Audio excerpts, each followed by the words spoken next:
రేపే మనకు అతిపెద్ద పౌర్ణమి. అలానే కాకుండా చాలా చాలా పవిత్రమైన రోజు. రేపు ఏంటంటే గనక శివకోటి. అలానే కాకుండా పౌర్ణమి, ఆరుద్ర నక్షత్రం చాలా మంచి రోజండి.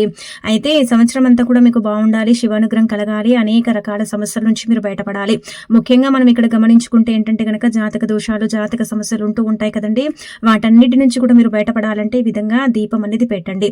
ఇది వేసి దీపం పెడితే ఏంటంటే గనక దరిద్రుడు కూడా ధనవంతుడైపోతాడు. అద్భుతమైన ఫలితాలు ఉంటాయన్నమాట. మీ జీవితం అనేది మారిపోతుంది. మనకేంటంటే గ్రహాలు నీచ స్థాయిలో ఉండి, పూర్వకర్మ శాపాలు, పాపాలు ఉండి, అలానే కాకుండా జాతకం సరిగ్గా లేక మనం ఇబ్బంది పడిపోతూ ఉంటాం కదా!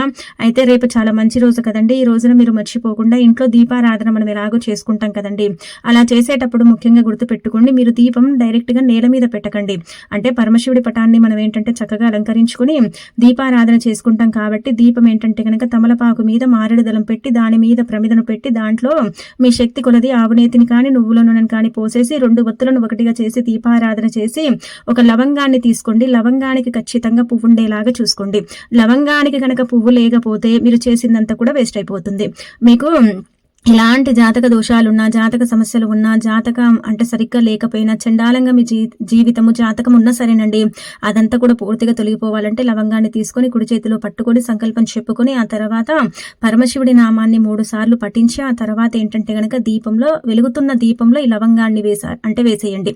అలా వేసేసిన తర్వాత దీపం కొండెక్కిన తర్వాత ఆ లవంగాన్ని తీసేసి ఏదైనా చెట్టు మొదట్లో వేయండి. ఇలా చేయటం వల్ల మంచి ఫలితాలు వస్తాయి. లవంగం లక్ష్మీదేవి రూపంగా పరిగణించబడుతుంది. లవంగం ధనాన్ని ఆకర్షిస్తుంది, బాధను తీసేస్తుంది, ఆర్థికంగా కలిసి వచ్చేలాగా చేస్తుంది, అనేక రకాల సమస్యల నుంచి మనని బయటపడేసేలాగా కూడా చేస్తుందన్నమాట. రేపు పరమ పవిత్రమైన రోజు, చాలా చాలా శక్తివంతమైన రోజు కాబట్టి మర్చిపోకుండా లవంగాన్ని వేసేసి దీపం పెట్టండి. ఇక మీ జీవితం, మీ యొక్క జాతకం మారిపోయినట్టే అని మనం చెప్పుకోదగ్గ విషయం అండి, తిరుగుండదండి.